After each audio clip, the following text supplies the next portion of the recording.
So, okay, what about the expectations of the budget? As I said, the Essential poll today, 45% of people say they have an expectation about something happening on cost of living.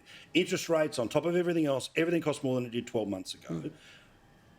What can the government possibly deliver? Because if they turn around and say $1,500 cash for everyone, firstly, $0 move forward for people because that's the tax increase. Yeah. But the argument is if they did decide to cut a $1,000 cheque, that would be inflationary. Well, it is inflationary. If people have an expectation that the government that promised it will all get better under them has an opportunity to do so in the budget, can they possibly deliver on their own expectations here? Well, they promised 97 times before the last election that power bills would go down by $275. Try getting one member of the ALP to even say that number. It's just incredible. So unless they're bringing in the $275 energy rebate somehow or other for people's electricity bills, cost of living, well, we've seen people today are going to take another hit on their mortgage.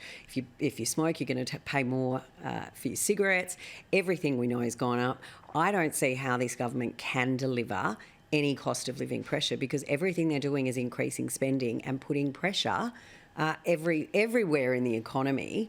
And their rush to renewables is creating more problems. It's everywhere you look, there's more and more problems. And how the Australian people are still looking at this government and thinking that they're delivering on what they said pre-election, I have no idea because every promise they made has been broken. So let's ask the political question here, right? Which is, 12 months on from a central promise of we will bring down cost of living.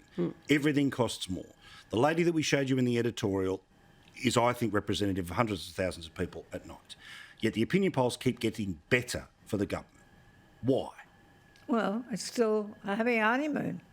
It's as simple as that. And the Prime Minister, what do we see him doing? Does he actually do any work? No. He jets around and visits this one. It doesn't matter, it's tennis or billionaires barbecue, or now we're off to the coronation, or we'll trip over to see someone in New Zealand, or we'll trip up to see someone somewhere else. He's never there. And when they think he's perhaps on the verge of doing something that might be a bit damaging, he goes away for a holiday for a week. So I'm not surprised at all.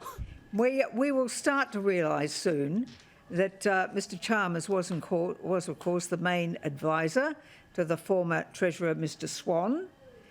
We will start to see the problems that they are creating for this country, and people will be impacted.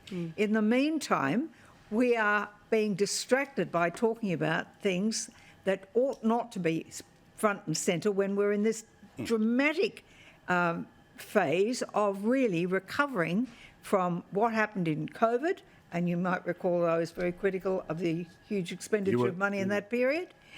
We are paying for that now. But the huge accent that has been put on rolling out this new infrastructure to carry renewables when there is not going to be enough power to supply everybody, rationing will become part and parcel of the management of our economy. Then we'll start to see some dramatic changes.